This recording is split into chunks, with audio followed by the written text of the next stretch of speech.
Welcome to Synsoft Studio. This is Sahil Jandio. So अॼु start था कयूं असां पंहिंजो कोर्स MS वर्ड जो प्रैक्टिकल। त MS वर्ड असां कीअं ओपन कंदासीं, लेट्स सी। पहिरियों असां ईंदासीं स्टार्ट बटन ते। स्टार्ट बटन खां पोइ ऑल प्रोग्राम्स खां पोइ वेंदासीं असां माइक्रोसॉफ्ट ऑफिस ते असां ईंदासीं त असांजा मुख़्तलिफ़ कंपोनेंट्स हूंदा। पहिरियों असां सिखंदासीं MS वर्ड, कोर्स स्टार्ट कंदासीं MS वर्ड जो। MS वर्ड ते क्लिक कंदासीं, असां MS वर्ड ओपन थींदो। हीअ असांजो ओवरव्यू आहे MS वर्ड जो। सभ खां पहिरियां असां ईंदासीं, हीअ असांजो ऑफिस बटन या इनखे फाइल मेन्यू चई सघूं था। हीअ असांजा सभु ऑप्शन्स क्लियर कंदासीं। सभ खां पहिरियां न्यू यानी कि नओं फाइल असां ओपन करणु चाहियूं, असां करे सघूं था। हितां क्लिक कंदासीं, असांजी न्यू फाइल अची वेंदो। न्यू न ईंदो, बाक़ी हीअ असांजो ब्राउज़र अची वेंदो। ब्राउज़र खां पोइ असां क्रिएट कंदासीं। क्रिएट जीअं कंदासीं असांजो फाइल न्यू अची वेंदो। न्यू फाइल असां यानी कि डॉक्यूमेंट 2 असां हिनखे मिनिमाइज़ कंदासीं त असांजो डॉक्यूमेंट 1। उन खां पोइ असांजो ओपन यानी कि महफ़ूज़ थियल फाइल ओपन कंदासीं असां हिन जी मदद सां, यानी कि कंट्रोल O उन जी शॉर्टकट की आहे। जीअं क्लिक कंदासीं असांजो ब्राउज़र अची वेंदो। ब्राउज़र खां पोइ असां को बि महफ़ूज़ थियल फाइल ओपन करे सघूं था। हीअ असांजो को बि फाइल, फॉर एग्ज़ाम्पल असां ओपन था कयूं सिनसॉफ्ट स्टूडियो फाइल। ओपन कंदासीं, असांजो फाइल अची वेंदो। हीअ असांजो महफ़ूज़ थियल फाइल अची वेंदो पाण मुराद।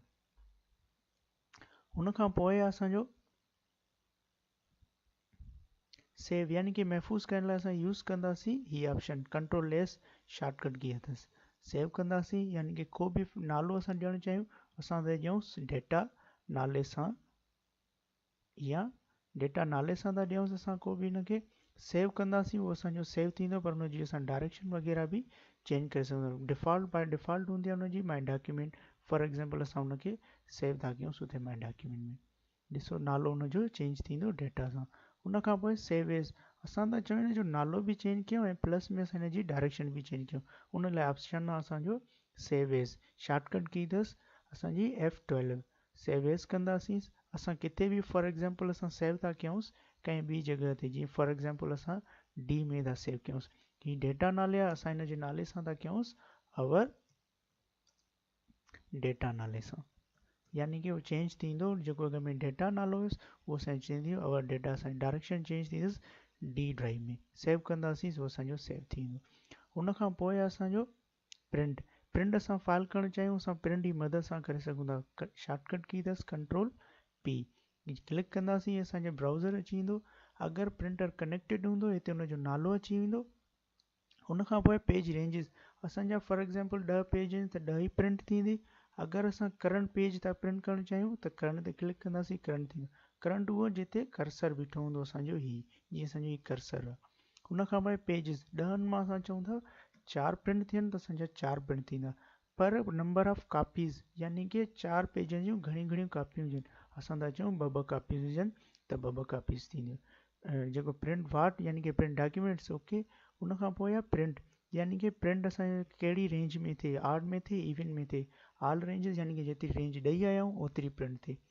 पेजिस पर शीट्स यानी कि हिकु शीट्स ते केतिरा ई पेज अचनि, यानी कि हिकु पेपर ते केतिरियूं ई शीट्स अचनि, पेजिस अचनि, यानी कि हिक ते असांखे हिकु ई ॾियणो घुरिजे।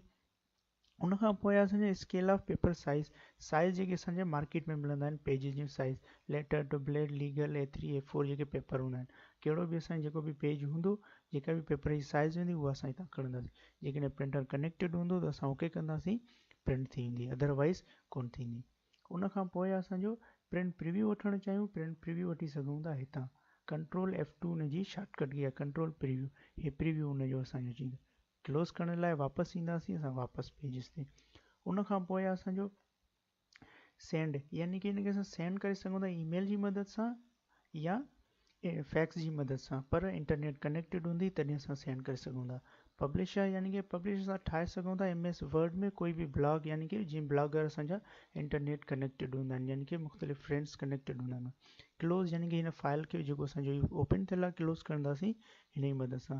हिन जी शॉर्टकट की आहे कंट्रोल W। जीअं क्लोज़ कंदासीं असांजो फाइल क्लोज़ थी वेंदो। अगरि असांजो वीडियो पसंदि आयो हुजे प्लीज़ शेयर कजो ऐं लाइक कजो। Thank U.